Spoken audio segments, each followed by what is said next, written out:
All right. This time we're going to be listening to another one by the Slumflower Hour podcast about energetic harvesting. And I'm making an effort to maybe insert thoughts, feelings, opinions, commentary. Uh, you know, don't I don't feel like I'm great at talking to or in front of people. So this is an effort. ah, Fingers crossed it goes well. So here we go. Let's talk about energetic harvesting. This is a phrase you've probably heard me use before on the podcast in passing, but I felt like it needed its own episode because it's becoming an epidemic, guys. If you're not familiar with energetic harvesting, in case the phrase doesn't already give it away, energetic harvesting is when men harvest your energy. You know when you harvest crops, you sow seeds, you nurture them, watch them grow, and when it's ready, when the season arises, you harvest them and you do what you want with those crops. Well, the act of harvesting is you are taking something in bulk for your own selfish use. At least with the crops get watered and nurtured, but these men ain't even watering or nurturing us. They're just coming to take. They're just coming to carry wholesale and be green. So energetic harvesting, what does that look like? Well,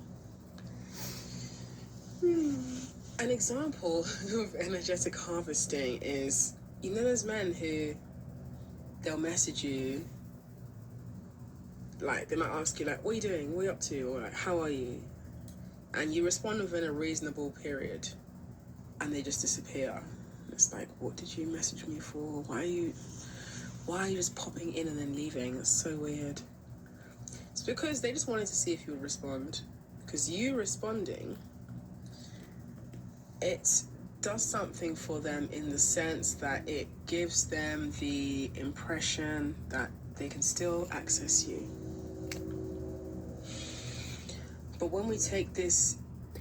I actually find that shit really annoying. Like, there are guys who send messages, and I barely talked to you in high school, or I barely have talked to you since high school.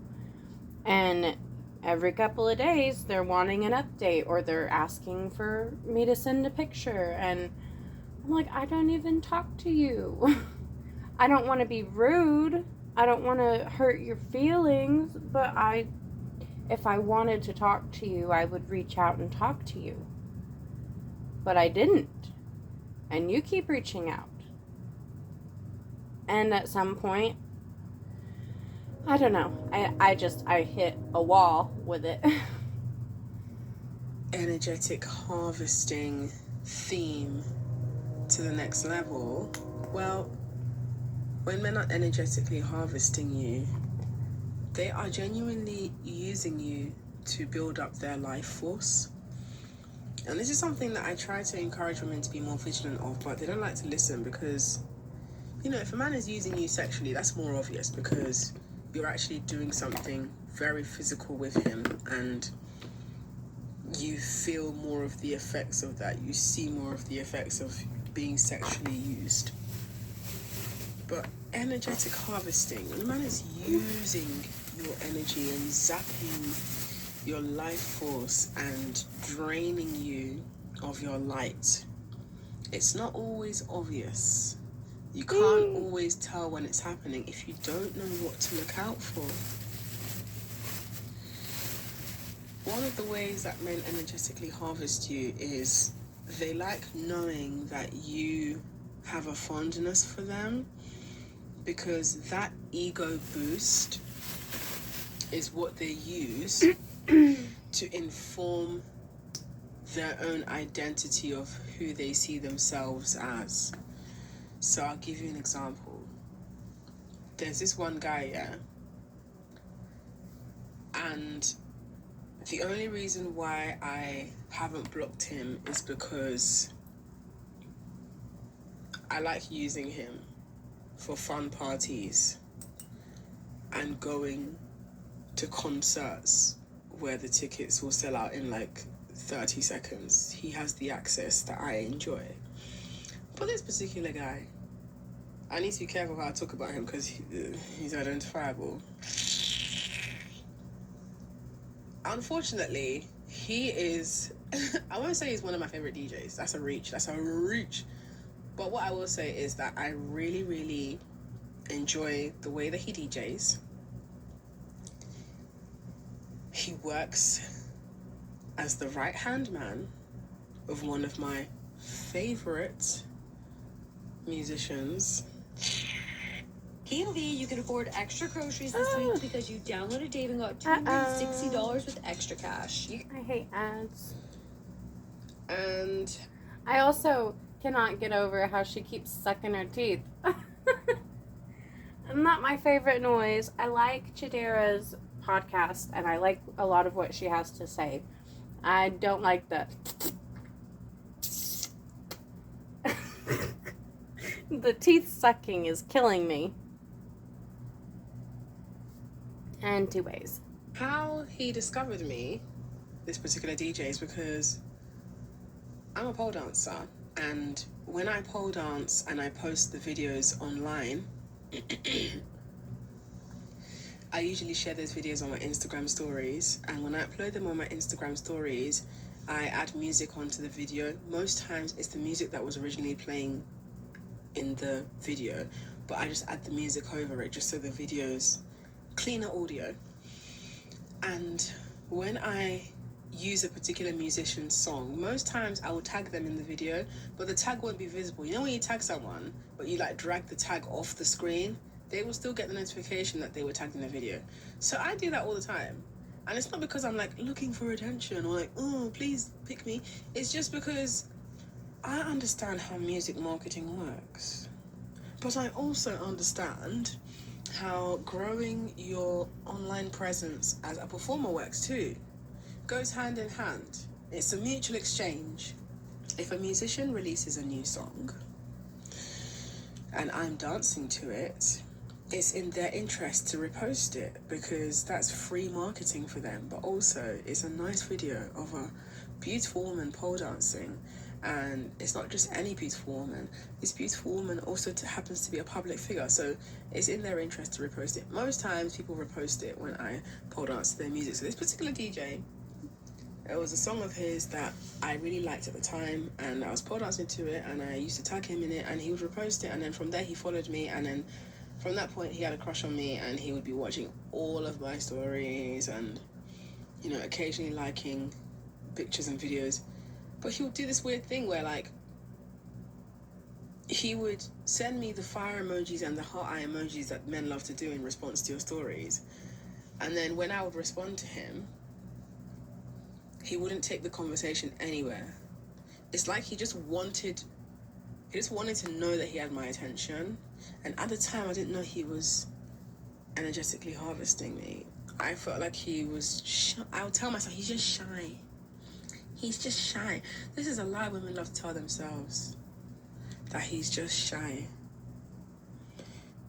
oh, and it's the same thing when a guy's trying to get, you know, the cookie and they don't want anything else.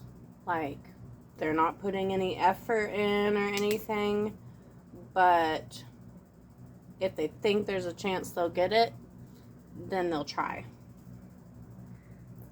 And I feel like that is energetically harvesting women.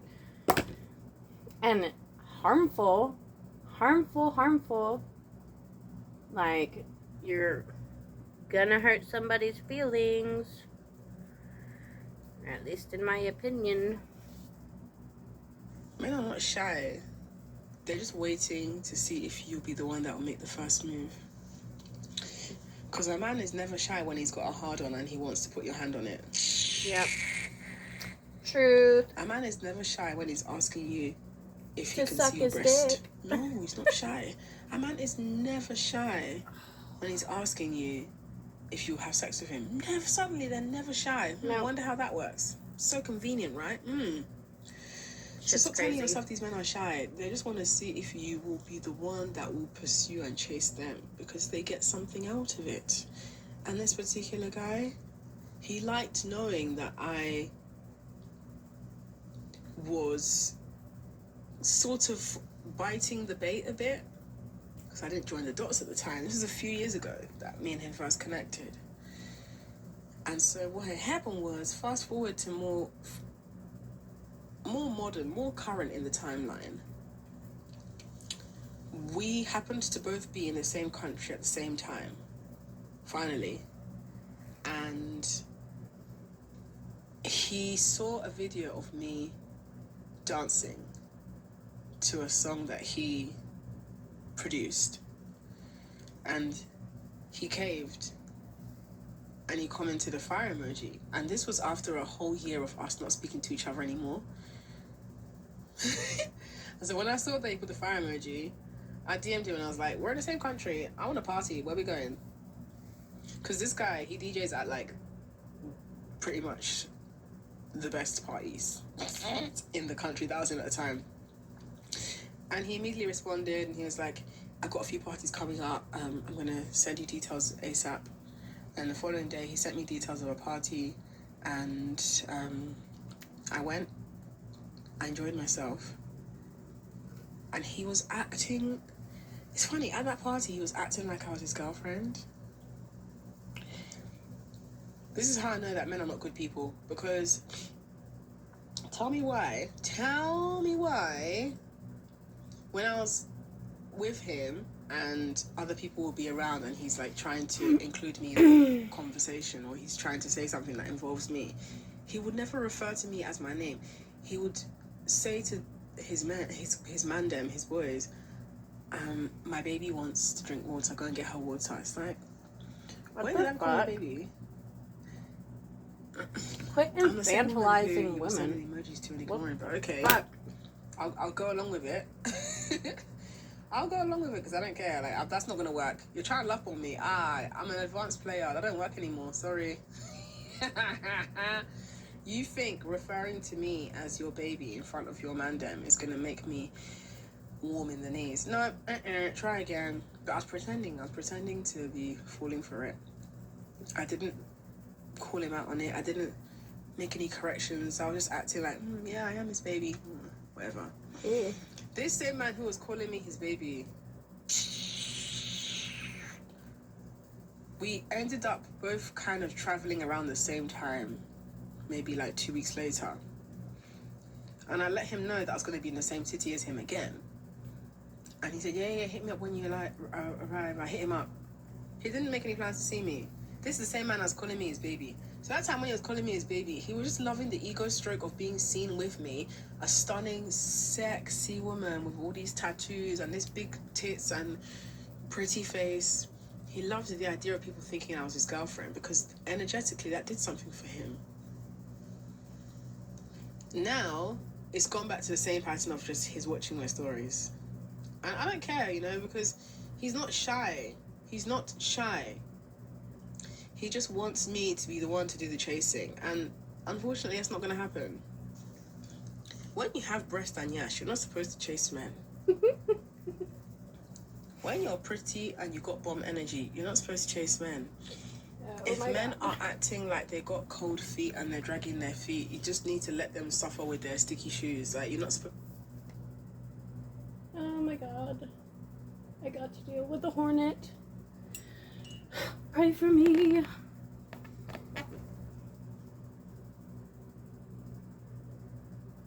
Oh my god. Please don't stink me. Fuck. Where did you go? Ah! Ah! Gross. Oh, fuck. Ah! Get away from me! Get off the painting!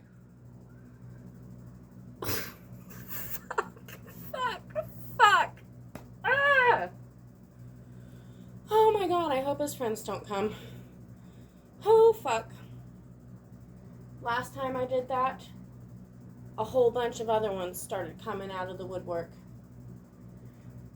And it was all out warfare. Fucking sucked. Oh my god. I need something to clean this up with. I'll be right back.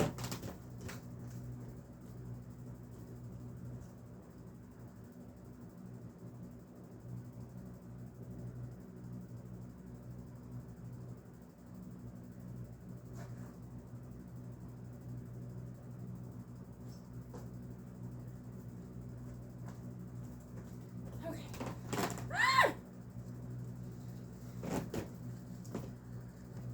There were 2 of them. Die! Die! Die! Okay. We killed 2. I don't think there's any more. I hope to God there's not any more. Yesterday, well, actually not yesterday, the day before yesterday, I killed fucking like 30. Because I swear to God, the minute... So, I didn't even know they were in here. But I grabbed an outlet. Well, like a cord to stick in an outlet. And one stung me. And when they sting you, they put out this pheromone that, like, calls all their friends. And then all of a sudden, more were coming out. And I went to get some poison because I'm not savage enough to just start whacking them. And when they're dying, they send out more pheromones to say, come help me, let's fuck this person up together. And then all of a sudden, there was like 30 of them, and I've been going around cleaning up the dead bodies. Oh my God. Oh man. I've got poison everywhere. Frickin' frick. Damn it.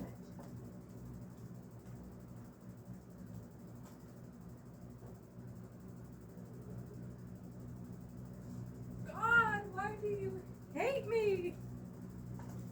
Why? Maybe I'm a little dramatic, but it does feel like God hates me. Why else would he send a swarm of wasps? I just can't even. Literally can't even. Man. You know, my friend's painting is all covered in wasp poison. Fuck. And my paint. Not my paint. At least it didn't get on the painting, just on the frame.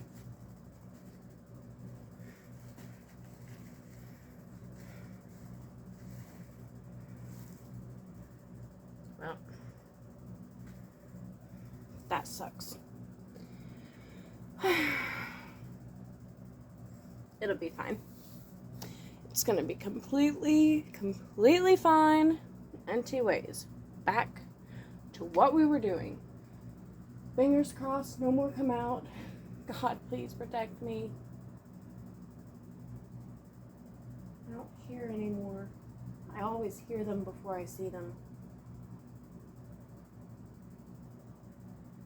Okay, I think we're safe. To be like, hi, I noticed that you've been watching my stories. Is there something you want to tell me? Do you fancy it? No, don't try and pull it out of them. Just leave them there. They know what to say to you. They know how to.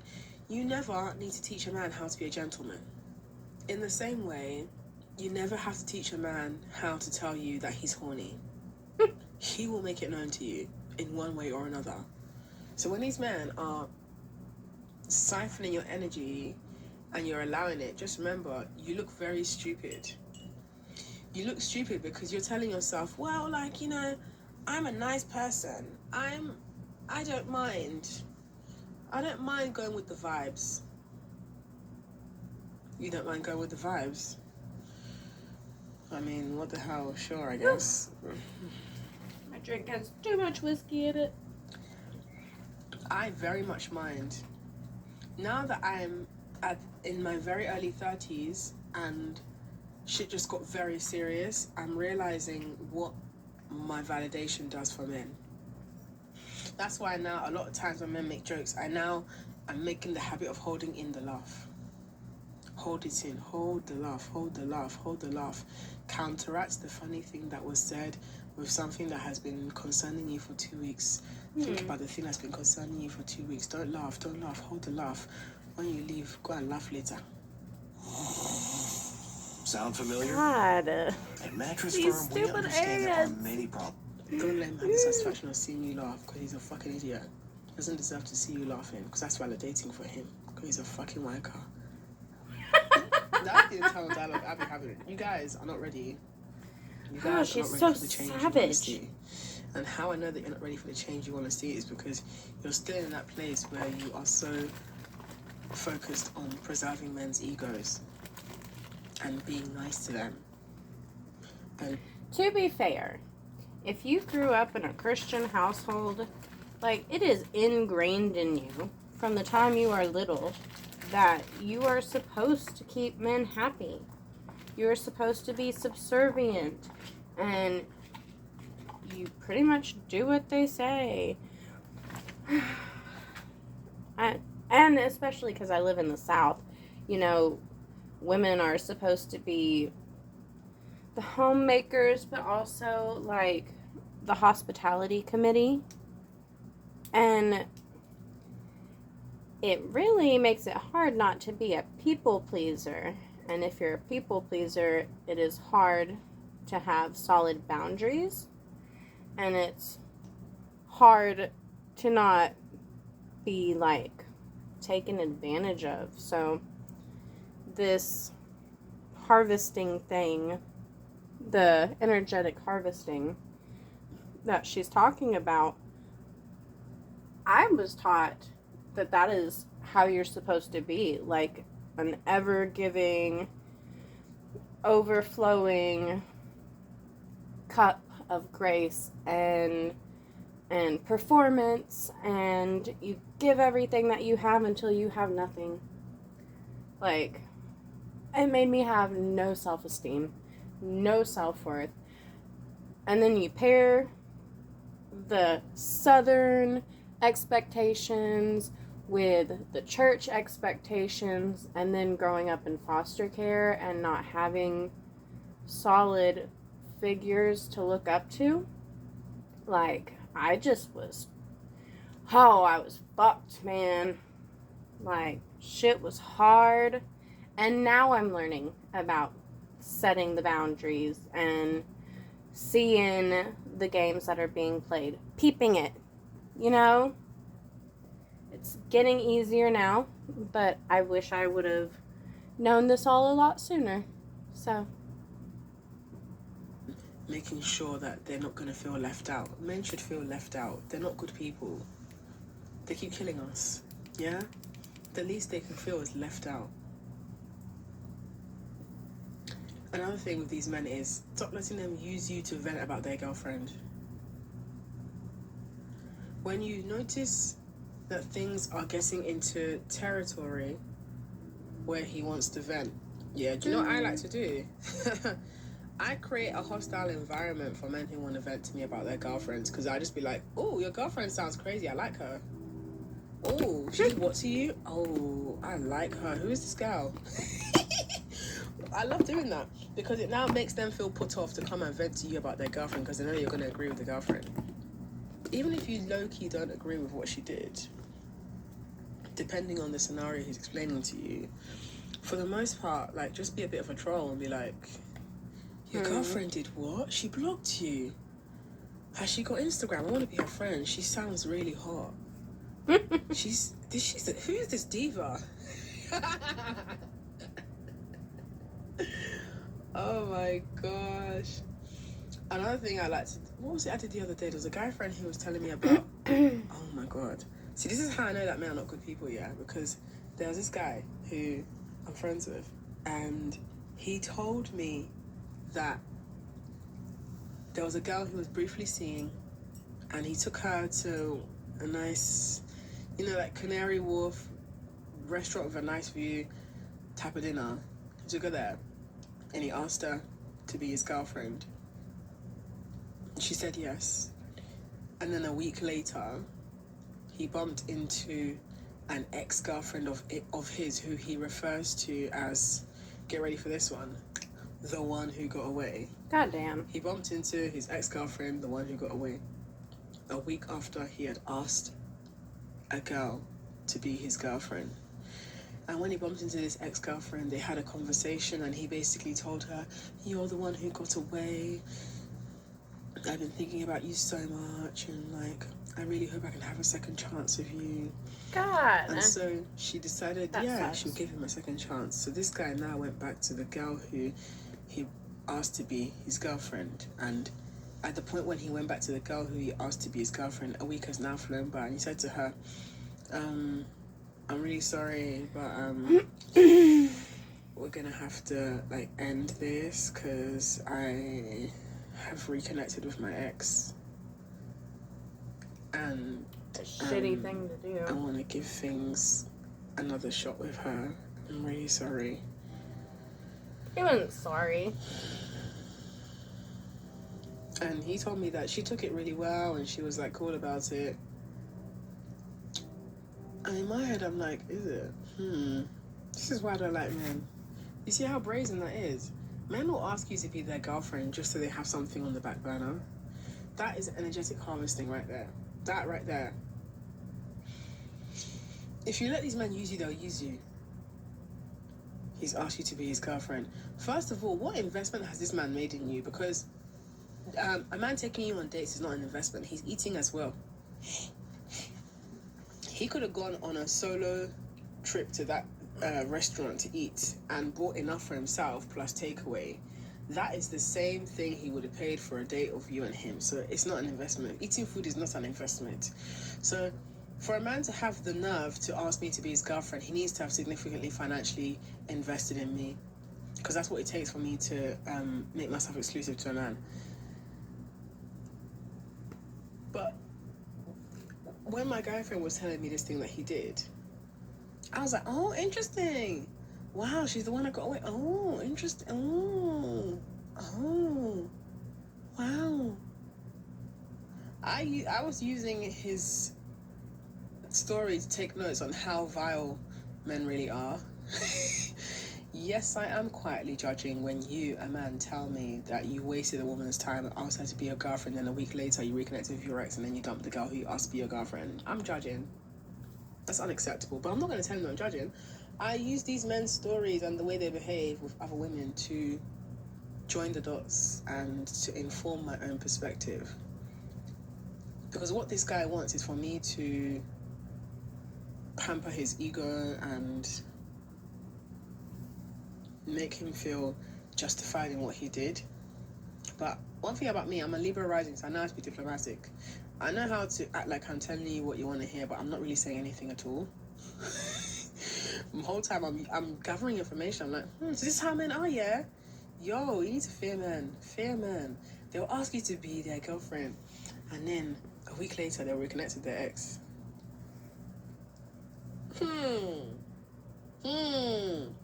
So that girl who was asked to be girlfriend and now a week later she's not girlfriend anymore, she got. That man used you. He used you to escape the feeling of idleness and solitude because it makes him uncomfortable. What did you get out of doing that? Because you can't tell me that the ego stroke of him asking you to be his girlfriend only for him to come back a week later was worth it. What did you get out of that? When men take from us, it starts with them taking our energy. And then if we're dumb enough, it progresses to them taking our physical essence. So that means them sleeping with us. And if we're really deluded enough, it progresses to them taking money from us. Women who are offering men money and helping men out financially, that's very stupid. I don't know how else to put it other than that's really, really stupid and you shouldn't be doing that. everybody eventually finds out at some point why they shouldn't have done that, right? A lot of women, they get defensive when I say this because what they're... I'm always finding out why I shouldn't have done something. All the time. I am always learning how I've been fucking up, and honestly, it's not very encouraging. I like to hope that I'm getting better, but track record ain't great. So thing is their situation when it's in the good place right now, where he's so loving and it's like, oh, this really works. Like, yeah, we are a partnership. Partnership? I'm not sure about that. Because if you're partnering with a man, he needs to bring the resources and you decide what you're going to do with them. That's a partnership, not you splitting bills with a man. Ugh. Anyway, we are a partnership.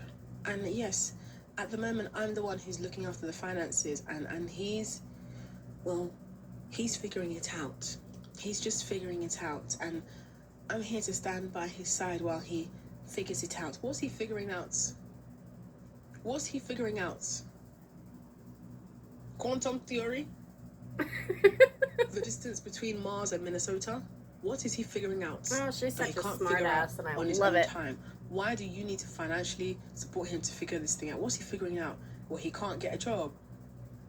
Then he shouldn't be dating. He should be focused on seeking employment, refining his CV, or working on his skills. He shouldn't be dating. Oh, he's figuring out. He's just having a really hard time right now. One thing about a man, he gonna have a hard time for the rest of his life if he wants to drag you along. So, what do you mean by I'm just helping him out while he figures it out? Babes, he's using you. He's siphoning you. But you're telling yourself that we're a partnership. Yeah, we're a partnership. So, what do the girls like to say? It won't... The bill splitting women love to say, yeah, things won't always be 50-50. Sometimes, things might flip and it'll be 70-30. Sometimes I need to give 70 and he only has 30 to give. Mind you, the 70 the woman is talking about that she's giving is literally her money. And what's the 30 the man is giving? What's he giving you? And does what he gives you actually even add up to 30? It's probably even less than 30, but you're calling it 30 to feel good about it. Because what, he's giving you compliments and slanging dick inside you occasionally. Oh, God. Mind you, you're not even nutting. You're having the most boring, limiting orgasms. You're not even experiencing the spectrum of orgasms you could experience. That has to be another conversation for another day, because it's hella women who are in straight relationships with men, and if at all they're having orgasms, they're having phase 1 entry level orgasms that come and go as quickly. Whole time, there is a whole library of orgasms you can have, Ask me how I know. No, but really and truly, it's like, yeah, it's a partnership. It's not always going to be 50-50. Sometimes he only has 30 to give, and I'll give 70. Whole time. When they're saying sometimes, it's the whole relationship. It's the whole time. They're giving more than that guy. What's the... Yeah, I'm giving him 70 orgasms, and maybe he's giving me 30. What the heck? There's so much is it disparity? Something like that. There's a word like that. I can't remember it. Or maybe that was it. I'm not the most literate person in the world. Words kind of escape me sometimes. And therefore, he's draining you. He's harvesting your youth. He's harvesting your collagen. He's harvesting your energy. He's harvesting your pussy. organs. He's harvesting your kindness. He's harvesting your empathy. He's harvesting your intellect. He's harvesting your company. He's just taking from you. If a man is not bringing, he's taking. It's one or the other, babe. He's either bringing or he's taking. It is as binary as it should be. He's either bringing or he's taking.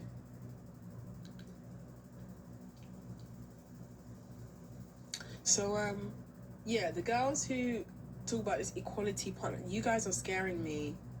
You're scaring me now. I'm scared. I don't like it anymore. You're just letting men have their way with you. What do you mean? Oh, We're just gonna talk. We're gonna just talk about it. We're gonna talk. Yeah, he doesn't do what I need him to do, but we're gonna just talk. We're gonna talk about it. Talk about what? What are you talking about? What are you people discussing there? Every day talking. We're just gonna talk about it. He's just taking from you. This man is taking from you. Try. And you have nothing to show for it but wasted time. You know, anytime I clock that a man is energetically harvesting me, I get really angry because I realize, oh shit, it's happened again. Because most times when men are using you, it's not obvious. It's very benign. It's very passive. It slips under the radar. But they are taking something from you. It won't always be sex. It won't always be them fishing compliments out of you. But 9 times out of 10, a man is benefiting from being around you. So make sure that you are benefiting from what he is doing in your life. It's scary out here, guys. And we ought to all be more vigilant. We're not vigilant enough. And that bothers me. Because I've seen men use women for their energy, and those men have gone on to become even more successful because of the influence of that woman. These guys are using you for free. Don't let it happen. Even in friendship, you can't be friends with just any man. You're too nice. You are too fucking nice, and it's not benefiting you. You just look stupid. And you know what's worse than looking stupid? The only thing worse than looking stupid is feeling stupid. Because when you feel stupid, the immediate feeling that alchemizes into is shame. And shame is the lowest vibration. Shame is a very dark and hard place to get out of. And it often starts from feeling stupid. And when you feel stupid, it's because you've clocked too late that you were taken advantage of. And when you're taken advantage of, it's because you were being too available. And when you're being too available, it's because you have an insecurity that manifests in the form of you thinking that if you present yourself as more useful, more helpful, more available, then you will be loved. And that's what a lot of women are doing. They think that if they are more helpful, more kind, more ready to laugh at jokes, more useful to men, then I find myself falling into that trap all the time. And it's sad because it really gets you nowhere. Like, they will just take and take and take, and nothing will change. Because they're never going to love you more than you love them. And then you're pouring into a cup that has a hole in the bottom. So, yeah, at least that's been my experience.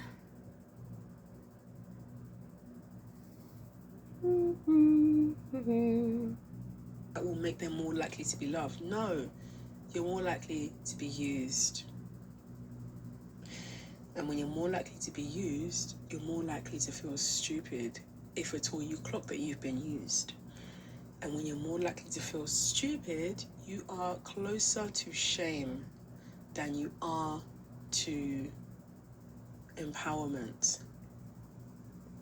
Because you realize, oh, he took something from me and I can't get it back. The only thing you can do right now, the only actionable step you can take right now, let's say you're in a situation where you have clocked a little too late. Be kind to yourself, but you clocked a little too late. This guy he's been harvesting your energy, he's been using you. Just cut him off. Unexplained. Just block him.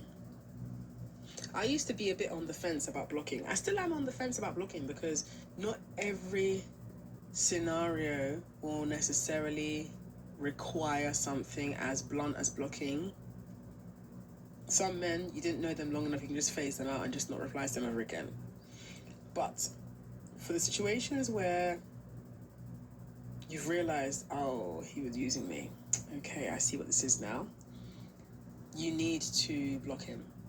And you need to accept that, yeah, he might think you're bitter or angry or upset, but I'd rather you think I'm bitter, angry, or upset than to think I'm accessible. Because the initial ego will tell that man, oh, she's just bitter, she's just upset, she's just angry. But when the ego fades a little and it's been 2-3 months and he's realized that he's actually not going to hear from you again, it stops being about him trying to lick the wound of ego bruising by calling you bitter, and it becomes, wow, she actually doesn't even care to hear from me anymore. Yikes. That's uncomfortable. That is what's more important to me. I am not a mind reader, so there are times when I get got too, you know? When I say I get got, I mean sometimes there's men who will slip under the radar and they will energetically use me, and when I realize, I'm like, oh fuck, is that what he's doing? Blocked. Unannounced, blocked. Just blocked. I can't explain, like these days, I genuinely feel like when I block men, I've taken my power back. That is the final act of taking my power back, when I block a man, especially on WhatsApp. I just like knowing that I got out first. Because they say the person who gets out first is the person who has the power. And I care about power. I do. Relationships with men are all about power. They don't want you to believe that it's that way, because if you don't believe that you're playing a power game, then you can get taken advantage of, because you don't even know there's a game being played. So you're not recognizing that you are meant to be making moves too. But if you recognize relationships with men for the power game that it is, then you can start to be more attentive to your actions, and you can start to pay attention to what he's doing. And at the point where he has you fucked up, you act accordingly. I am not afraid to block a man, because part of that as well is it's an abundance. Like, I have a very, not to be like kooky spiritual hoo-ha, but like, I have an abundance mindset, guys. That's why I don't feel scared to block men. If you see the kind of men that I've blocked, you would be not to brag, okay, but I got some fine men blocked. And these aren't just like good looking men that you walk past in the street. These are fine men who are established celebrities. I've got them blocked on WhatsApp because I didn't like the way that they spoke to me. So now they're blocked. And each time I block them, I feel really good. I feel like I've taken my power back. Because before I blocked them, there was this quiet power tussle going on where they felt like I was falling for their smoke and mirror production that they do with every woman. And I kind of got into it a little bit, and now I've realized, oh, that's what you were doing. Blocked. In the name of Jesus, I rebuke you. Fire demon, I block you. I block them, and I feel like I'm breaking the chains off my wrists. And I'm free. Freedom. It's really freeing. And I will continue moving this way moving forward. I dare any man to fuck around, because he will find out. And my goodness, what a day that will be. Anyway, if you enjoyed listening to this episode, I would like to ask, please leave a 5-star rating on the streaming platform that you use, because when you leave a 5-star rating... Well, we are on YouTube, so there is no 5-star rating, but she definitely got a thumbs up because she is so funny and very smart and very relatable. So, anyways, I know this looks like a bunch of chaos right now. Eventually, it will make sense. Eventually. At some point. Hopefully. Good God, I hope so. Anyways, thank you for watching. Have a beautiful day.